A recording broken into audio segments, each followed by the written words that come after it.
Bismillahirrahmanirrahim. Assalamualaikum warahmatullahi wabarakatuh. Selamat sore, salam sejahtera bagi kita sekalian. Shalom, salve, Om Swastiastu, Namo Buddhaya, salam kebajikan. Yang saya hormati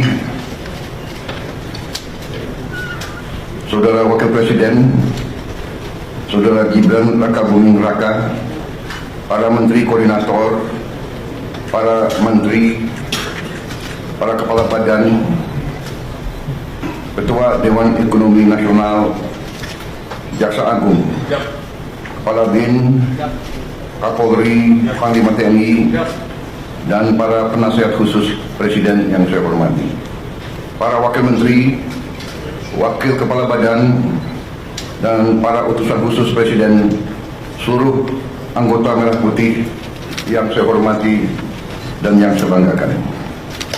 Pertama-tama tentunya sebagai insan yang bertakwa, marilah kita tidak henti-hentinya memanjatkan puji syukur kehadirat Tuhan Maha Besar, Tuhan Maha Kuasa. Bagi umat Islam, Allah Subhanahu wa Ta'ala,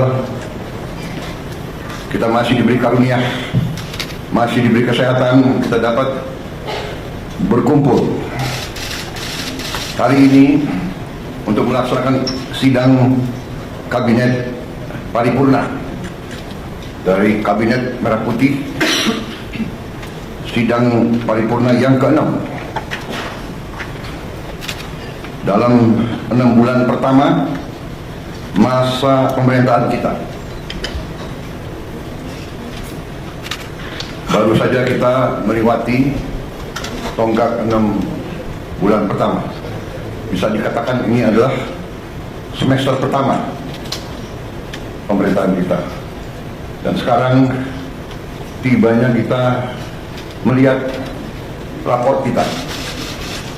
Apakah merah atau memuaskan atau cukup memuaskan atau sangat memuaskan. Kalau kita lihat secara objektif, saya mau katakan bahwa dalam 6 bulan kita memerintah, kita telah mencapai hal-hal yang cukup berarti, hal-hal yang bersifat fundamental, memperkuat landasan kebangkitan kita sebagai bangsa. Kita telah menghasilkan 28 kebijakan baru. Kebijakan-kebijakan tersebut yang berhubungan langsung dengan hajat hidup rakyat kita.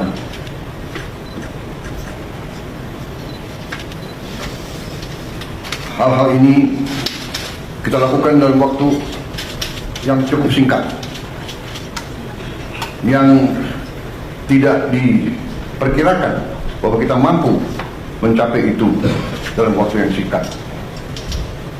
Walaupun 28 kebijakan baru, namun produk-produk untuk mencapai kebijakan-kebijakan tersebut saya hitung mungkin lebih dari 100, bahkan mendekati 200. Jadi satu kebijakan mungkin membutuhkan beberapa produk.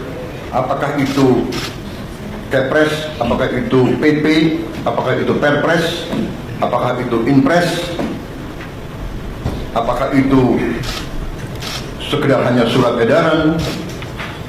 Tetapi inilah bagaimana kita menjalankan roda pemerintah.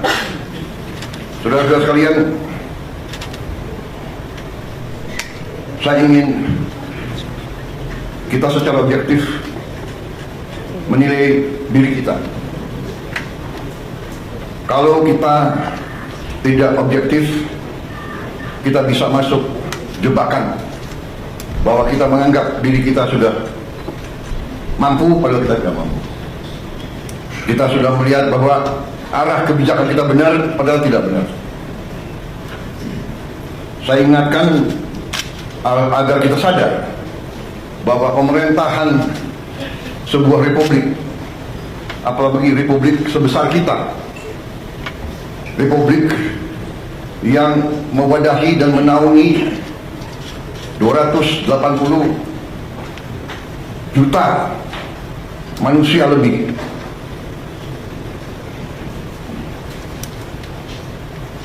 tidak bisa sembarangan. Bisa diibaratkan sebuah pendulum, di atas bergerak sedikit, tapi pendulum yang di bawah bergeraknya sangat lebar. Keputusan yang keliru di atas akibatnya tidak mudah bagi mereka yang paling di bawah. Kita harus ingat juga azimut sebuah kompas.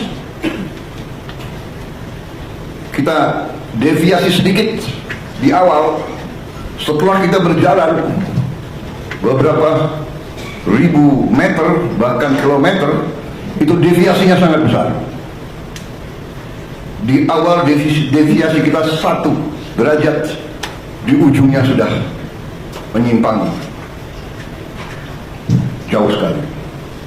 Saudara-saudara, dalam memerintah, saya ingatkan kepada kita sekalian bahwa sumber kekuasaan kita, sumber wewenang kita adalah Undang-Undang Dasar Negara Republik Indonesia tahun 1945. Kita sering mengucap itu, kita sering menyatakan bahwa Pancasila adalah dasar negara dan kita selalu berpacu pada itu. Tapi marilah kita jujur kepada diri kita sendiri. Apakah kita benar-benar sudah menggunakan Pancasila dan Undang-Undang Dasar 1945 dengan sebenar-benarnya atau tidak? Karena menurut pendapat saya, Undang-Undang Dasar kita, Undang-Undang Dasar 1945, sungguh suatu produk yang luar biasa.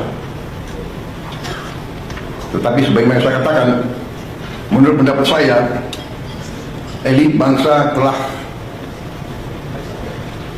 sadar atau tidak sadar deviasi daripada Undang-Undang Dasar 45.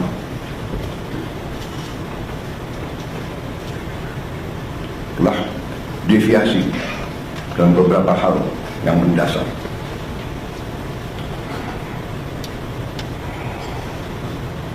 Kalau kita deviasi yang saya katakan, di awal penyimpangannya sedikit, di ujungnya penyimpangan besar. Saya ingatkan bahwa rancang bangun Undang-Undang Dasar 1945 kita luar biasa. Rancang bangun yang telah dibuat oleh pendiri bangsa kita luar biasa. Kenapa? Karena pendiri bangsa kita mengalami penjajahan, mengalami imperialisme, mengalami penindasan, mengalami kapitalisme yang dibuat untuk menjaga bahwa rakyat kebanyakan tetap miskin. Pendiri bangsa kita mengalami penjajahan imperialis, 2 imperialis yang dialami, Barat, Belanda, dan Jepang. Sekarang kita baik, dan kita harus baik. Kita tidak mau dendam. Kita tidak dendam sama bangsa Belanda, tidak dendam. Kita tidak dendam dengan bangsa Jepang. Tapi kita pernah dijajah, pernah ditindas. Kekayaan kita diambil terus-menerus. Rakyat yang banyak dipertahankan agar tidak menikmati pendidikan, agar tidak boleh ikut dalam perdagangan. Rakyat kebanyakan suruh jadi buruh dengan upah murah, suruh jadi petani dengan penghasilan murah rendah, suruh jadi nelayan. Ini harus kita ingat, saudara-saudara. Dan alhamdulillah kabinet kita,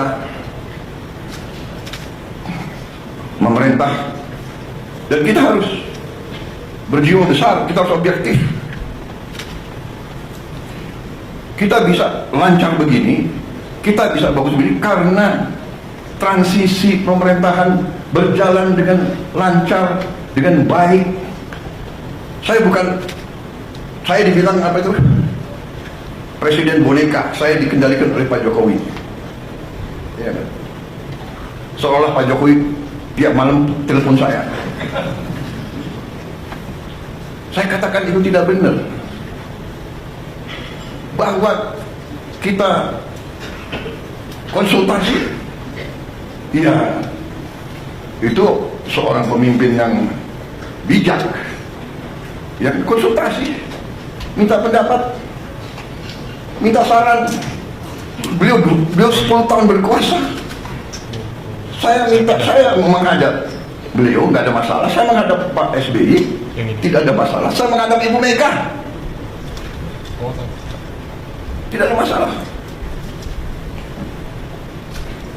Kalau bisa menghadap Gus Dur, nggak bisa.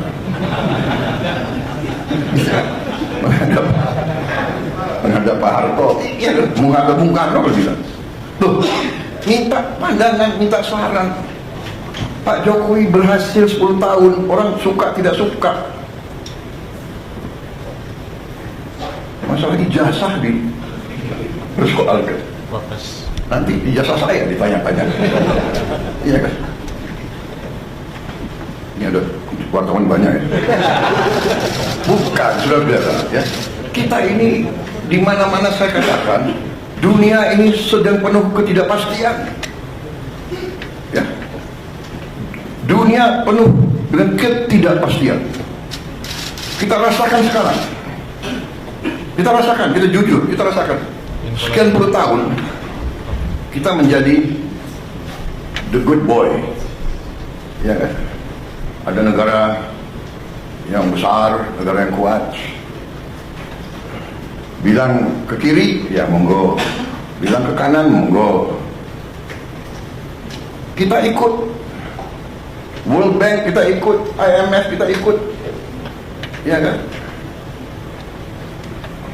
Tapi globalisasi, ya kita ikut. Tapi sekarang yang meninggalkan sistem yang mereka bangun, mereka sendiri. Free trade, monggo. Kita bingung jadinya. Yang dibilang Menteri Keuangan sudah di luar negeri ya. Sekarang ekonomi yang belajar sekian puluh tahun, sekarang harus belajar lagi. Prof, iya kan? Udah mulai. Harus belajar lagi. Dan memang kita perlu belajar lagi. Tapi kalau saya, kita punya Undang-Undang Dasar 45 yang merancang itu, yang membentuk itu, mereka yang melihat dan merasakan, oh, imperialisme kayak begini, penjajahan kayak begini, mengalami Belanda, Jepang, mengalami pergolakan 28 tahun kita merdeka, 28 tahun kita merdeka, tidak pernah berhenti dari campur tangan asing. Peristiwa Madiun seolah itu komunis, ternyata yang membawa musuh Semaun semua itu adalah Belanda, difasilitasi oleh Belanda. Belanda kuasai Batavia, semua lapangan terbang dikuasai. Bagaimana dia bisa sampai Madiun? Terus DITII, dokumen keluar Belanda, bahkan bukan DITII, Snoek Bogronya juga Sandi Yuda, intern Belanda. Saudara-saudara, ini saya sampaikan terus, Karena kembali kita punya kekuatan Undang-Undang 45, khususnya di bidang ekonomi adalah pasal 33. Kalau disimak, setiap negara yang sedang bangkit punya semacam pasal 33. Jadi saudara-saudara, 6 bulan yang kita telah kerjakan, ternyata menurut saya kita boleh bangga dengan prestasi kita. Dan untuk itu saya ingin mengatakan bahwa sungguh-sungguh saya apresiasi, saya terima kasih kepada semua menteri, wakil menteri, kepala badan, wakil kepala badan dalam tim kita, dalam kabinet merah putih. Saya merasa kita bisa mencapai ini karena kerjasama yang baik di antara kita.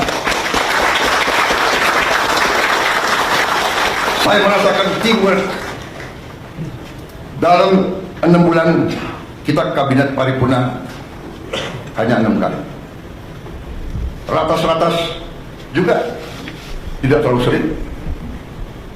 Saya paham sebagian dari Anda mungkin ketemu saya tidak sering yang kita inginkan. Tetapi hasil kita, hasil diskusi kita, hasil keputusan kita terwujud, terlaksana, dan dirasakan oleh rakyat Indonesia. Saudara-saudara, apa yang ingin saya sampaikan? Mari kita lihat dengan tolok ukur yang objektif, yang jelas. Salah satu tonggak pemerintahan di setiap negara adalah mampu atau tidak kita menjaga inflasi. Inflasi kita salah satu terendah di dunia, mungkin di antara 5 negara yang terendah di dunia. Mungkin inflasi yang lebih rendah dari kita mungkin Tiongkok, ya, Mendagri. Ini prestasi, dan saya harus katakan jujur, ini bukan karena Mas Gibran ada di sebelah saya, bukan. Ini objektif. Ini salah satu hasil daripada kepemimpinan dan manajemen Pak Jokowi. Mungkin pengalaman beliau sebagai wali kota membuat beliau ngerti bagaimana memanage inflasi yang mungkin nggak ada di buku, nggak diajarkan di Harvard atau di MIT. Ada lulusan Harvard nggak di sini? Saya tidak. Saya sangat kagum sama Harvard. Saya ingin masuk dulu, nggak bisa masuk. Bisa masuknya ke toko bukunya aja. Yang penting Harvard. Wih, ini kebablasan nih, kok wartawan terus di sini. Tapi kita demokratis ya. Coba angkat tangan yang mengizinkan wartawan tambah 5 menit di sini. Angkat tangan. Oke. Demokrasi, Anda boleh di sini 5 menit lagi. Nggak apa-apa, karena ini sesuatu yang baik ya. Bahwa saya sebagai, bisa dikatakan saya adalah di sini apa ya, sebagai manajer tim ya. Loh, kalau tim saya berhasil ya saya harus muji dong. Benar nggak apa-apa. Saya merasa teamwork kita bagus. Saya merasa garis yang kita tentukan terwujud di lapangan. Inflasi terwujud. Banyak negara mau belajar bagaimana mengendalikan inflasi dari kita. Mendagri gak usah diceritain deh. Iya dong. Apa itu? Rahasia dapur jangan dibuka semua, kecuali kawan. Kalau kawan mau belajar boleh. Saudara-saudara, yang kedua, tolok ukur yang bisa dirasakan, yang saya rasakan juga. Saya rasakan karena saya sudah lama jadi orang Indonesia. Dan saya waktu anak kecil, orang tua saya menteri perdagangan. Jadi saya lihat bagaimana setiap lebaran, setiap akhir tahun, orang tua saya tegang. Pak Mitro hitung, kumpulin Setiap item dicek, sampai Pak Mitro pernah di Tanjung Priok, di dermaga nungguin kapal. Pemerintah waktu itu mau intervensi karena krisis pangan, harga-harga juga menjulang, sehingga pemerintah intervensi. Pemerintah bertindak menjamin di hari-hari kritis bahan-bahan tersedia. Dan sekarang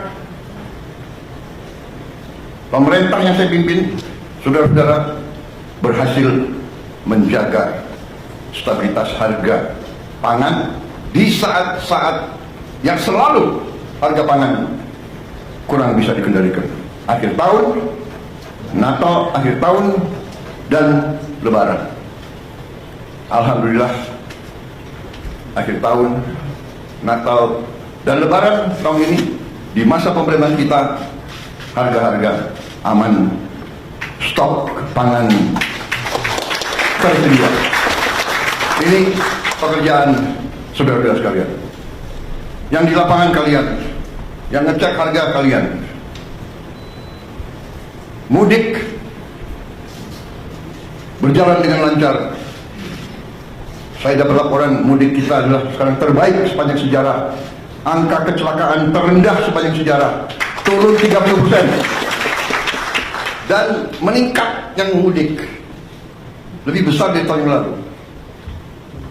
Ada kelompok-kelompok negatif ya. Oh, mudiknya berkurang.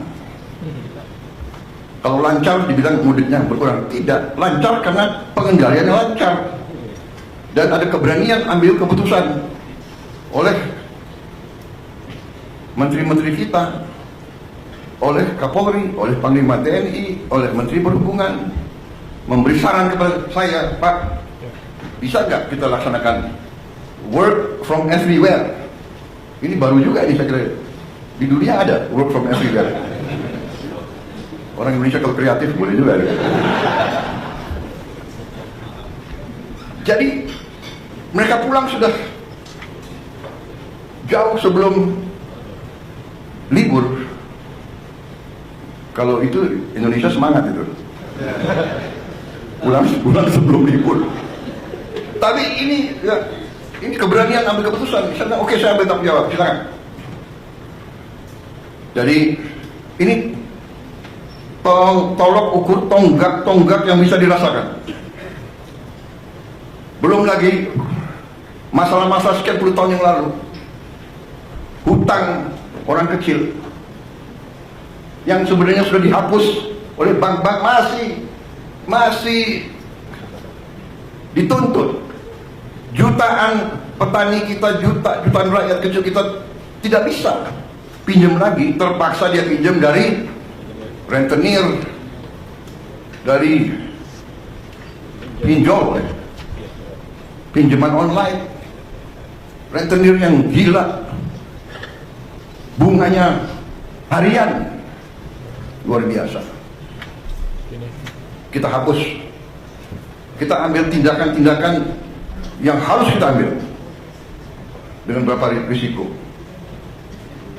Tetap dalam kerangka pengendalian APBN yang prudent. Kita disiplin kepada diri kita sendiri. Kita menjaga bahwa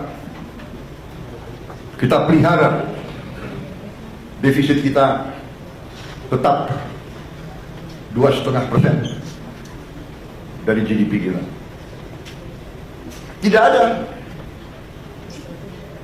Tidak ada kewajiban. Uni Eropa saja yang lahir dengan angka tersebut dalam perjanjian Maastricht, ya. Tahun berapa itu Maastricht, Pak Anggito?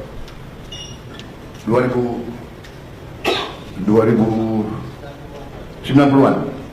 Maastricht Treaty mematok defisit anggaran untuk anggota-anggota Uni Eropa di 3%. Kita karena ingin menjadi nice boy, kita ikut Maastricht Treaty. Untuk kita tidak akan punya defisit lebih dari 3%. Padahal saudara-saudara, Jerman, Prancis, Italia, mereka sudah jauh di atas 3%. Mereka melanggar standar yang mereka lakukan sendiri. Indonesia masih menjaga di bawah 3%. Karena itu hutang kita termasuk perbandingan hutang kita terhadap GDP kita termasuk salah satu terendah di dunia. Saudara-saudara, pengendalian manajemen perekonomian kita cukup prudent, cukup hati-hati. Dalam kehati-hatian itu, salah satu juga yang kita bisa dan boleh bangga adalah kita melaksanakan penghematan besar-besaran. Penghematan besar-besaran inilah yang memungkinkan kita melaksanakan program-program yang strategis. Yang pertama, saya juga sampaikan penghargaan saya bahwa kita mampu menggelar roll out program makan bergizi gratis kita. Tanggal 6 Januari di roll out dan terus menerus dilaksanakan kayak di belakang-belakang dengan kehati-hatian, tahap demi tahap. Sampai hari ini saya dapat laporan barusan sudah lebih dari 1.000 titik.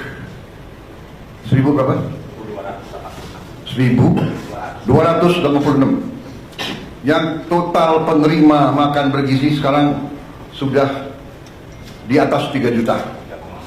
3,4 juta di awal Mei, dan diperkirakan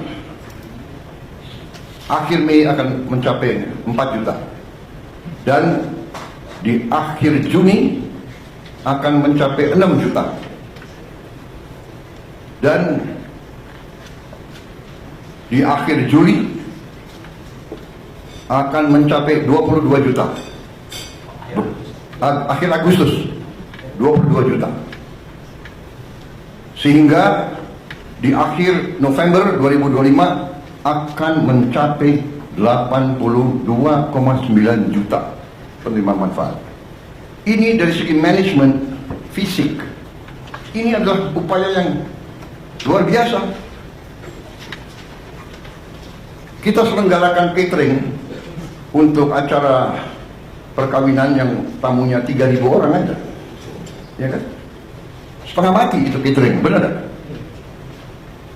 Dan tidak sering bahwa catering itu ada yang keracunan.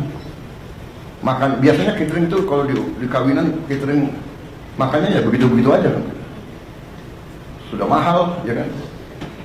Saudara-saudara, hari ini memang ada yang keracunan. Yang keracunan sampai hari ini dari 3, sekian juta, kalau tidak salah di bawah 200 orang. Yang nginep, yang rawat nginep hanya 5 orang. Jadi bisa dikatakan yang keracunan atau yang nggak perutnya nggak enak sejumlah 200 orang itu 200 dari 3, sekian juta, kalau tidak salah adalah 0,005. Berarti keberhasilannya adalah 99,99%. Di mana ada usaha, ya, usaha manusia, di mana di bidang pekerjaan apapun, kalau 9,99% keberhasilan, oke dong. Walaupun kita tidak boleh cepat puas, Pak Dadan, ya. Kita harus lihat nanti Desember 2025. Tapi saya hargai Karena Kepala Badan BGN dan seluruh jajarannya mengatakan, Pak, sasaran kita adalah zero penyimpangan, zero kesalahan. Dan kita mengerti, tidak gampang. Di dapur itu yang bekerja 50 orang, satu dapur yang bekerja 50 orang. Ya kan? Yang saya sidak bagus, pakai tutup kepala, sarung tangan, baju kayak apa itu? APD. Singkatan APD yang untuk COVID dulu loh. Alat pelindung diri, Pak. Alat pelindung diri. Ada. Harus buka sepatu. Presiden disuruh buka sepatu. Saya patuh. Presiden buka sepatu. Ada pas pampres yang nggak buka sepatu.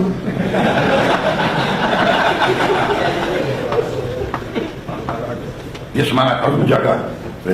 Masa ada pas pampres lari-lari nggak pakai sepatu?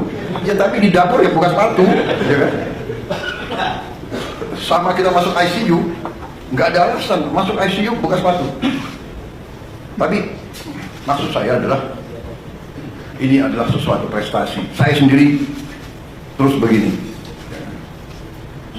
Jadi makan bergizi digelar yang orang tidak mengira, banyak yang tidak mengira, banyak yang nyinyir, banyak mengatakan impossible. Nah itulah kita buktikan dengan niat baik, dengan tekad, dengan menggunakan rumus-rumus yang benar. Pemerintahan itu matematik kok. Kalau niat baik, rumus benar, pelaksanaannya bertekad yang baik, insya Allah akan mencapai sasaran. Tapi kalau kita punya niat yang tidak baik, pemimpin sudah datang niat untuk cari kekayaan dirinya, kekayaan kelompoknya, kekayaan partainya, nah ini pasti menyimpang. Sudah pasti. Tidak usah orang pintar untuk menilai seperti itu. Makanya saya terima kasih. Ini sesuatu yang objektif. Makan bergizi berjalan. Apakah ada kekurangan? Ada. Dan kekurangannya itu juga karena adat istiadat budaya kita juga. Saya masuk satu ruangan anak-anak 30 orang, yang 20 mau pakai sendok, ada 10 yang nggak mau pakai sendok. Ya tidak salah dia terbiasa makan tidak pakai sendok, tapi kita mendidik dia, kita mengajarkan dia cuci tangan. Jadi bisa saja yang keracunan adalah hal-hal seperti itu, hal-hal sepele, tapi mendasar. Dan mungkin gurunya ya sayang sama anak-anaknya. Dan mungkin juga dalam paket itu Kepala BGN dalam opreng yang diberikan mungkin tidak ada sendoknya, bener kan? Nah, jadi inisiatif orang tua membekali sendok. Nah ini mungkin harus disosialisasikan ya kan? Atau memang kita bisa cari sendok-sendok yang tidak terlalu mahal, ya kan? Yang kedua juga yang saya lihat pelaksanaan dari BGN yang juga terpengaruhi oleh adat istiadat atau kebiasaan. Selain tadi ada yang anak-anak yang malas cuci tangan, ya kan, tidak mau pakai sendok, ya kan.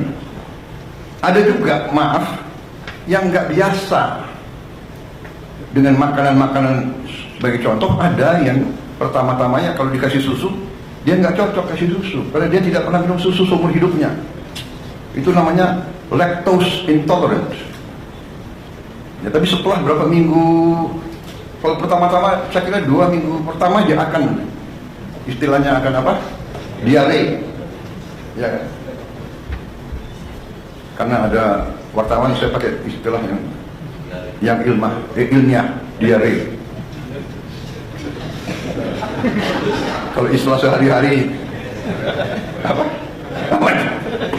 Sudah masalahnya itu dia nggak pernah minum susu. kita kasih susu. Dia butuh waktu penyesuaian.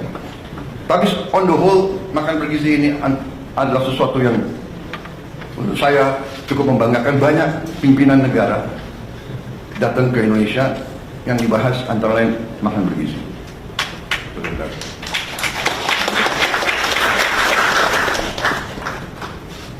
Tanggal 7, yaitu lusa, tokoh dunia namanya Bill Gates akan datang ke kita, minta ketemu saya. Sudah cukup lama beliau minta ketemu, kalau tidak salah ya suratnya dari November ya, minta ketemu. Saya antara lain mau menyatakan dukungan dan penghargaan atas makan bergizi kita. Saya merasa sangat besar hati, tapi saya merasa jangan muji kita, kita belum berhasil. Kita berhasil insya Allah Desember 2022. Kalau kita buktikan bahwa kita bisa menyelenggarakan 80, kita bisa antar makanan tiap hari ke 82,9 juta rakyat kita dalam keadaan bersih, keadaan aman, keadaan bergizi. Pada saat itulah boleh kita terima ucapan selamat. Tapi karena beliau mau datang, beliau saya dengar mau menyatakan solidaritas sama kita, bahkan beliau mau bantu kita. Saya tidak tahu bentuknya apa, hanya saya katakan bahwa kita diberi bantuan, tidak diberi bantuan, diberi penghargaan, tidak diberi penghargaan, kita laksanakan ini karena kita yakin bahwa ini benar dan ini adalah suatu investasi di anak-anak kita, dan bahwa kita harus mengurangi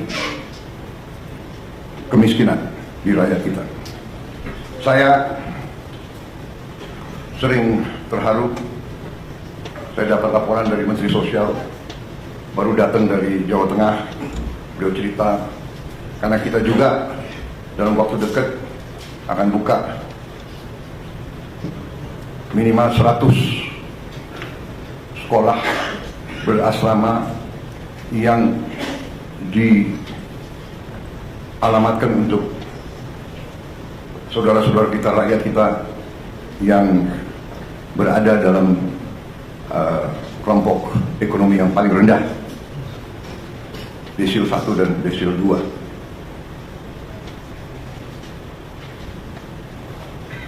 Niat ini mungkin akan terwujud dalam tahun ini juga.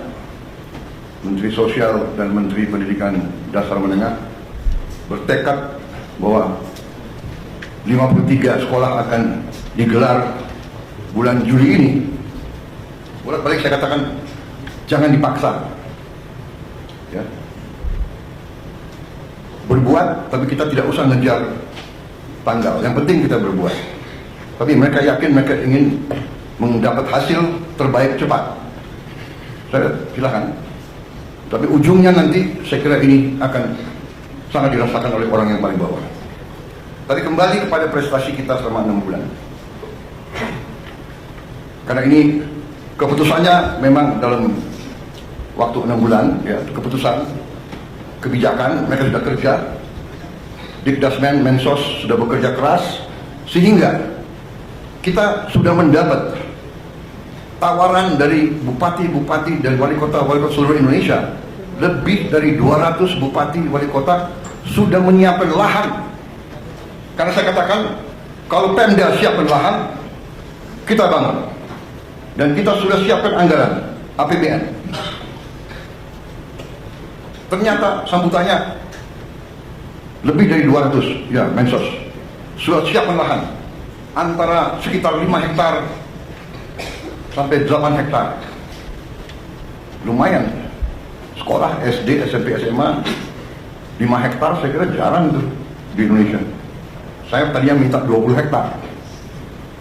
Maksud saya antusiasme dari bawah.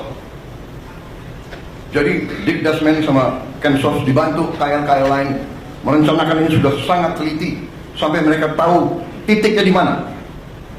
Dan ini nanti sekolah-sekolah ini di titik kantong-kantong kemiskinan. Yang paling susah, paling miskin itu kita dirikan. Mereka sudah sampai demikian, mereka sudah tentukan persiapannya sudah cukup matang. Ini saya kira akan dimatikan 2-3 minggu lagi dan akan dilaksanakan dengan baik. Dan kita sudah merancang biaya pembangunan kampus tersebut yang cukup menurut saya hemat tapi bagus. Kemudian saudara-saudara, salah satu prestasi kita yang dirasakan, yang real dan tidak bisa dibuat-buat adalah bahwa produksi beras dan jagung kita, saya dapat laporan sekarang sangat berhasil, bahkan dibandingkan dengan tahun-tahun terdahulu. Produksi kita cukup bisa dikatakan tertinggi. Saya dari Sumatera Selatan. Hasil di Sumatera Selatan produksi berasnya yang tiap tahun berkisar 3 juta ton. Tahun ini mereka yakini akan mencapai 4 juta ton. Artinya apa? Peningkatan 25%. Saya kira di seluruh dunia ini salah satu prestasi. Dan kita harus mengakui kalau kita berbuat baik, jangan kita rendah diri. Ini prestasi kita. Kemudian serapan pemerintah, yaitu jumlah tonase beras yang sekarang berada di tangan pemerintah, saya dapat laporan adalah tertinggi sepanjang sejarah NKRI.